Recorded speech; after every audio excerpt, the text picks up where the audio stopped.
These are the supplements I take as a naturopathic doctor, broken down into essential, supportive, and as needed.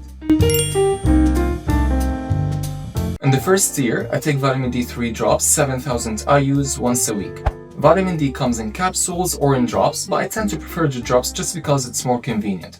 Plus, it does come with MCT oil to improve the absorption of that vitamin D, which is a lipid-soluble vitamin.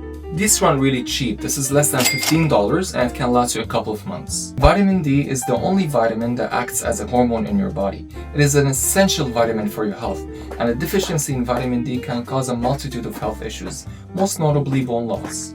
There's also some scientific evidence suggesting that vitamin D can help improve your immunity against certain infections. We heard that during the COVID pandemic, as well as a treatment for managing certain conditions such as seasonal depression disorder or preventing the progression of autoimmune disease.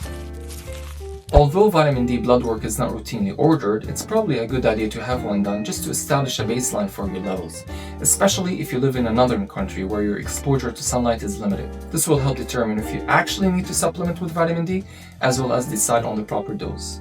In the second tier, I have protein powder and creatine. I have these listed as supportive supplements because you can get them through your diet. However, if you're not able to hit that protein intake through diet alone, this can be a very convenient way to get that additional 30 grams of protein a day. In my case, I tend to be busy throughout the day with patients, so sometimes it's impossible for me to have a protein-rich meal for lunch.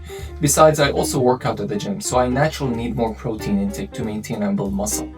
A quick protein shake at night is a fantastic way to give me that protein boost. And I also add 5 grams of creatine monohydrate to my protein shake, and it only costs me $35 for 2 months. Numerous studies have demonstrated benefit for creatine supplementation in combination with resistance training for improving muscle growth and recovery. I have linked a few of these articles in the description below for your reference. Whey protein is the most common and studied form of protein powder, but I personally prefer the vegan form just because I find whey protein tends to give me acne.